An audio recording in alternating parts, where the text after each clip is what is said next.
किसी जंगल में बहुत से पक्षी रहते थे। वो सब अपने जंगल में हंसी खुशी रहते थे। वही एक छोटे से घर में रानू चिड़िया अपने एक बेटे कुकू के साथ रहती थी। कुकू हमेशा दूसरों की मदद करता और अपनी मम्मा का हर कहना मानता। कुकू बेटा, ये लो, ये कुछ भोजन ये बूढ़ी फाख्ता के घर दे आओ, वो बहुत दिनों से बीमार है। मम्मा, मैं अभी जाता हूँ। कुकू वो भोजन से भरी टोकरी उठाकर अपने घर से निकलता है। दूसरी तरफ कालू कौवा और गोरी कौवी का भी एक बेटा था जो बहुत ही आलसी और दूसरों को तंग करने वाला था और वो अपनी मम्मा का कोई कहना नहीं मानता था। जग्गू बेटा, मेरी आज तबीयत कुछ ठीक नहीं है, जाओ नदी से जाकर पानी ले आओ। मैंने नहीं जाना, मैं अपने दोस्तों के साथ खेलने जा रहा हूँ। जब देखो आप तो बीमार ही रहती हैं। जग्गू अपने घर से निकल जाता है। जग्गू जंगल में चला जाता है और कुछ खाने के लिए ढूंढता है। उसने खुद तो कुछ खाने के लिए कभी ढूंढा ना था, इसलिए उसे कुछ नहीं मिलता। वहाँ से एक पक्षी गुजरता है। जग्गू उसे देखकर सोचता है, क्यों ना ये दाना मैं छीन लूं इसे। जग्गू उस पक्षी को अपने पास बुलाता है। पक्षी जग्गू के पास आता है। तुम्हारी मम्मा को चील खा गई, जल्दी भागो, वो तुम्हें बुला रही है, जल्दी भागो। वो छोटा पक्षी वहाँ से भाग जाता है और जग्गू मजे से दाना खाने लगता है। माँ जी, ये ले, ये दाना मम्मा ने भेजा है। जीते रहो बेटा, तुम बहुत अच्छे हो, ऊपर वाला तुम्हें हमेशा खुश रखे। माँ जी, मैं चलता हूँ, अब शाम होने वाली है। कुकू वहाँ से उड़ता है। कुकू वापिस आ रहा था कि उसे रास्ते में जग्गू कौवा मिलता है। जग्गू, तुम यहाँ क्या कर रहे हो? चलो घर वापस चलते हैं, अब अंधेरा होने वाला है। इतनी शाम तक घर से बाहर नहीं रहते, वरना चील उठा कर ले जाती है, ऐसे मेरी मम्मा कहती हैं। तुम्हारी मम्मा तो बहुत कुछ कहती हैं, ये ना करो, वो ना करो। अब क्या मैं सारी बातें मानूं तुम्हारी मम्मा की? मैं तो अपनी मम्मा की कोई बात नहीं मानता, तुम्हारी मम्मा की क्यों मानूं? जग्गू दोस्त, ऐसे नहीं करते। अगर तुम अपने आप को ना बदलोगे तो तुम बहुत बड़ा नुकसान उठाओगे। तुम जाओ यहाँ से, मैं देख लूँगा सब। कुकू वहाँ से चला जाता है। लूसी कबूतरी ने आज मीठे चावल बनाए थे। वो सब बैठकर मजे मजे से चावल खा रहे थे। कीकी अपनी मम्मा से कहता है, मम्मा, कुकू को आपके हाथ के चावल बहुत पसंद है, क्या मैं थोड़े चावल कुकू के घर दे आऊँ? हाँ हाँ बेटा, दे आओ। लूसी डिब्बे में चावल डालकर कीकी को देती है। कीकी वो चावल लेकर कुकू के घर जाता है और दरवाजे पर दस्तक देता है। मम्मा, इस समय कौन आया होगा? अब तो रात हो गई है। बेटा जाओ, तुम देख कर आओ, कोई जरूरतमंद पक्षी हो। कुकू दरवाजा खोलता है। कुकू, सरप्राइज, मैं आपके लिए भला क्या लेकर आया हूँ? जरूर मीठे चावल होंगे। कीकी उदास हो जाता है। तुम्हें कैसे पता चला? क्योंकि मुझे मीठे चावलों की खुशबू आ रही थी। कुकू कीकी से चावल लेता है और घर चला जाता है। रात हो जाती है। सब पक्षी अपने अपने घरों में मीठी नींद सो रहे थे। पूरे जंगल में सन्नाटा था। सुबह हो जाती है। सब पक्षी अपने अपने कामों पर जा रहे थे। पक्षियों की आवाजें कुकू को बहुत अच्छी लग रही थी। मम्मा, सब पक्षी जब बोलते हैं तो कितने अच्छे लगते हैं। मम्मा, मैंने सुना है कि इंसानों को हमारी आवाज़ सुबह सुबह सुनने में बहुत अच्छी लगती है। हाँ बेटा, मैंने भी सुना है। मम्मा, आज मैं कीकी और छोटा मिठू सब मिलकर इंसानों की बस्ती में अपने दोस्त से मिलने जाएंगे। ठीक है बेटा, लेकिन ध्यान से जाना। कुकू, कीकी और छोटा मिठू सब इंसानों की बस्ती की तरफ जाते हैं। रास्ते में उन्हें जग्गू कौवा मिल जाता है। आप सब कहाँ जा रहे हो? हम इंसानों की बस्ती में अपने दोस्त से मिलने जा रहे हैं, लेकिन हम तुम्हें अपने साथ नहीं लेकर जाएंगे। पहले भी जब तुम हमारे साथ गए थे तो तुमने बड़ा पत्थर उठाकर हमारे दोस्त के सर में मार दिया था। मैंने कौन सा उसके सर में मारा था? मैं तो जामुन तोड़ने लगा था, वो सामने आ गया। अच्छा सॉरी, अब नहीं करूँगा। वो सब मान जाते हैं और जग्गू को साथ लेकर सब फिर से उड़ते हैं। जब वो इंसानों की बस्ती में पहुंचते हैं तो किसान की पत्नी बैठी गाय का दूध निकाल रही थी। वो सब पक्षी किसान की पत्नी के पास जाकर बैठ जाते हैं। बच्चों, आप यहाँ क्या कर रहे हो? माँ जी, हम अपने दोस्त से मिलने आए हैं। किसान की पत्नी की नज़र जग्गू पर पड़ती है तो उसे गुस्सा आ जाता है। तुम कौवे, तुम यहाँ क्या करने आए हो? अब चले जाओ यहाँ से। तुम्हारी वजह से मेरे बेटे को इतनी तकलीफ बर्दाश्त करना पड़ी। जग्गू शर्मिंदा होकर वहाँ से चला जाता है। माँ जी, हमारा दोस्त कहाँ है? बच्चों, वो अपने पापा के साथ दूसरे गांव अपनी मौसी के घर गया है। वो 2 दिन बाद आएगा। अच्छा ठीक है माँ जी, अब हम चलते हैं। नहीं बच्चों, आप बैठो, मैंने अभी अभी दूध निकाला है, आप पी कर जाना, मैं अभी गर्म करके लाती हूँ। किसान की पत्नी रसोई में जाती है और दूध गर्म करने लगती है। दूध गर्म हो जाता है और वो दूध लेकर अपने आंगन में आती है। सब पक्षी बड़े पेड़ के नीचे बड़े टेबल पर बैठ जाते हैं। बच्चों, ये दूध यहाँ पड़ा है, थोड़ा ठंडा हो जाए फिर मैं आप सबको डाल कर देती हूँ। मैं रसोई से गिलास ले आऊँ। किसान की पत्नी रसोई की तरफ चली जाती है। जग्गू पेड़ के पीछे बैठा सब देख रहा था। वो जल्दी से उनके पास आता है। आपका दोस्त आ गया, वो देखो, आपका दोस्त अपने पापा के साथ आ रहा है। सब पक्षी दूसरी तरफ चले जाते हैं। जग्गू जल्दी से दूध के पास आता है और दूध पीने ही लगता है तो टेबल हिलता है और जग्गू गरम गरम दूध में गिर जाता है। उसके पंख जल जाते हैं और वो शोर मचाता है, बचाओ बचाओ मेरे पंख। सब पक्षी वहाँ आ जाते हैं। किसान की पत्नी भी आ जाती है। छोटे कौवे, अब तुम्हें मजा आया झूठ बोलने का? तुम्हें कितना समझाया है कि झूठ नहीं बोलते, हमेशा बड़ों का कहना मानते हैं। माँ जी, अब मैं कभी झूठ नहीं बोलूँगा, प्लीज मुझे बाहर निकाल दे।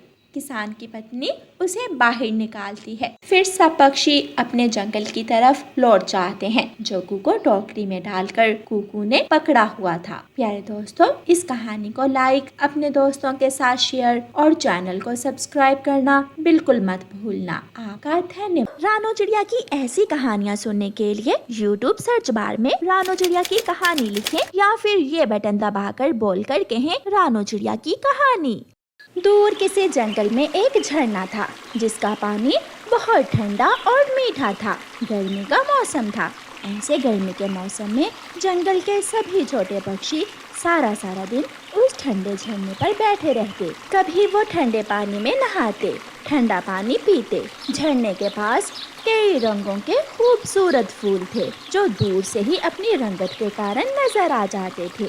मगर शरारती जग्गू जब भी झरने पर आता वो फूल तोड़ तोड़ कर झरने के पानी में बहाने लगता। जग्गू रुको, ऐसा ना करो, जैसा हम पक्षी जीवन चाहते हैं ऐसे ही ये फूल भी जीवन मांगते हैं। तुम इन्हें क्यों तोड़ रहे हो? मैं तोड़ूंगा। अगर हिम्मत है तो मुझे रोक कर दिखाओ। मैं तुम्हें ऐसा नहीं करने दूंगा। दूर हो जाओ तुम इन फूलों से। मगर जिद्दी जग्गू कहाँ कुकू की बात मानने वाला था। इसी बात पर दोनों में लड़ाई हो जाती है। कुकू और जग्गू एक दूसरे को पकड़ लेते हैं। ऊपर से जग्गू की मम्मा गोरी कौवी आ जाती है। अरे छोटे चिड़िया के बच्चे, तेरी इतनी हिम्मत तू मेरे जग्गू से लड़ाई करे? चल हट, मैं अभी बताती हूँ तुझे। गोरी कौवी कुकू को पकड़कर मारने लगती है। और मारे मम्मा, इसे और मारे। कुकू को मार कर गोरी कौवी घायल कर देती है और दोनों माँ बेटा वहाँ से चले जाती हैं। मुझे मारा, गौरी आंटी ने मुझे मारा है। मम्मा मुझे घर ले जाए। मेरी तरह आप भी कमजोर हो। मुझे अफसोस हुआ, आपको हमारी वजह से मार पड़ी है।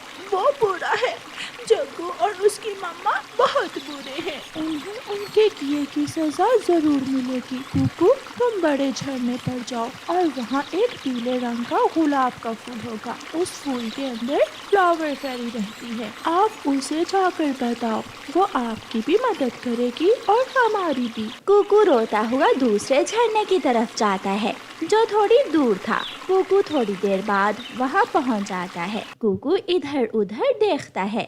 लाल रंग के फूलों के बीचों बीच कुकू को एक पीले रंग का गुलाब दिख जाता है। कुकू रोता हुआ वहाँ जाता है। फ्लावर फेरी, क्या आप मुझे सुन रही हो?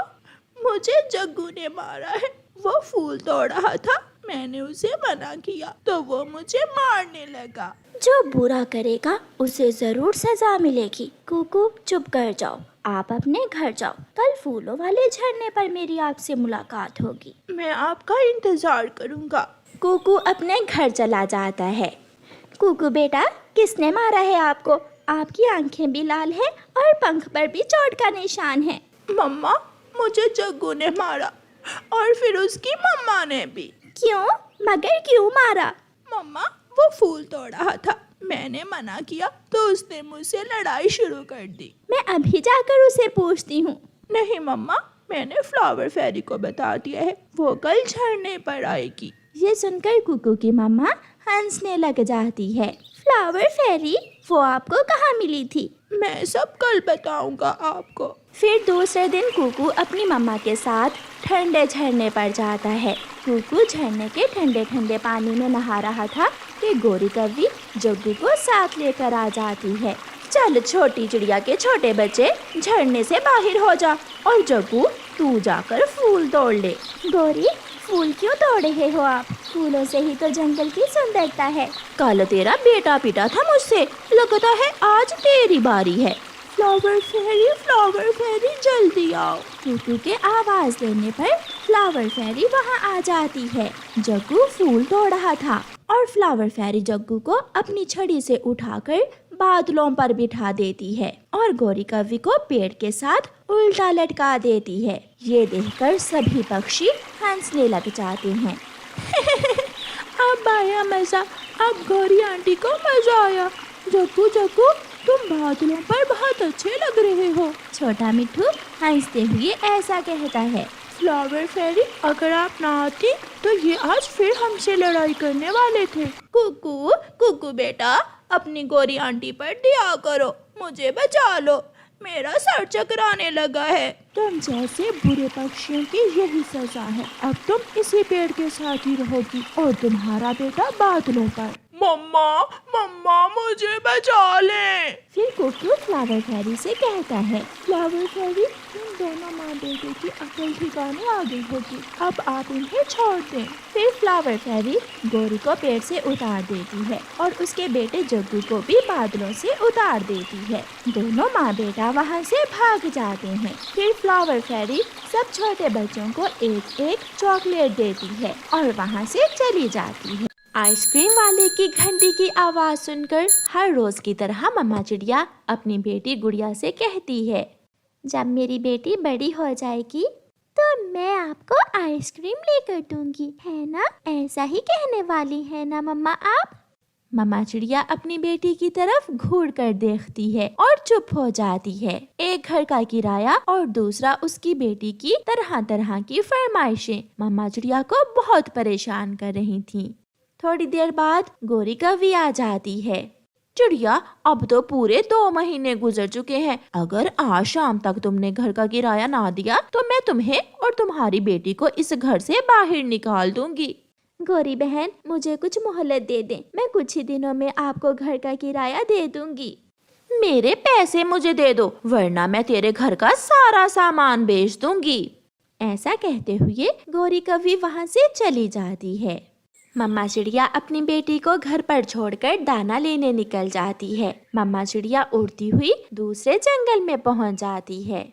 गर्मियों का मौसम था, गर्मी बहुत तेज थी। ऐसे मौसम में बूढ़ी फाख्ता बैठी खजूर के पत्तों से बनाए हुए हाथ पंखे बेच रही थी।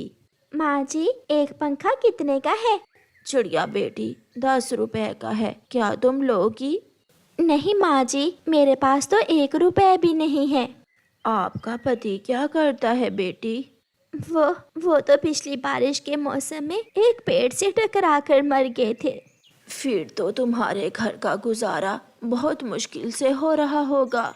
हाँ, मैं किराए के घर में रहती हूँ। मेरी एक बेटी भी है जो तरह तरह की चीजें मांगती है, मगर मेरे पास उसे देने के लिए कुछ भी नहीं है।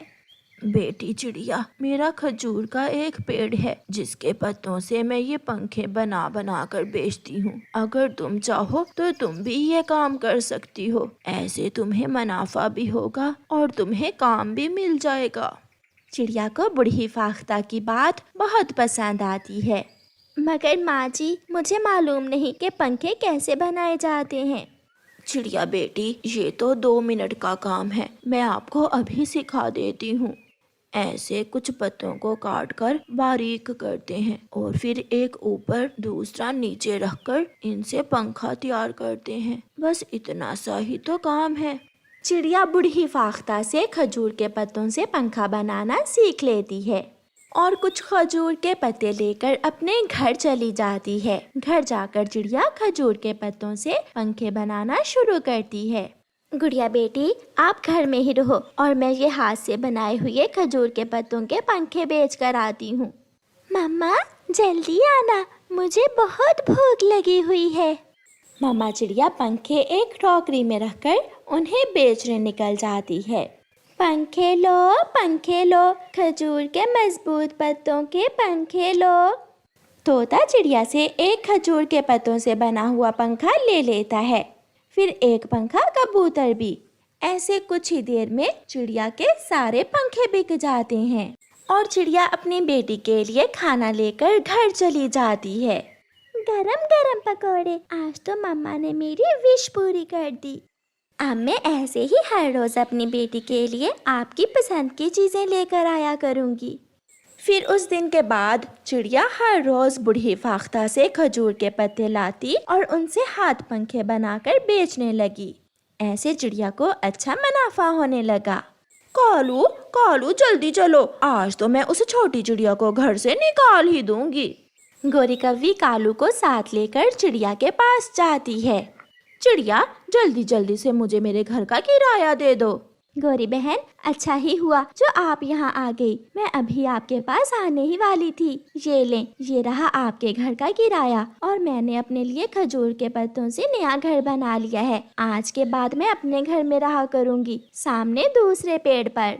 गोरी कव्वी चिड़िया का खजूर के पत्तों का बना हुआ घर देखकर हैरान हो जाती है। क्या ये तुमने बनाया है? ये घर तो बहुत सुंदर है। ये घर गर्मी के मौसम में ठंडा भी है और सुरक्षित भी।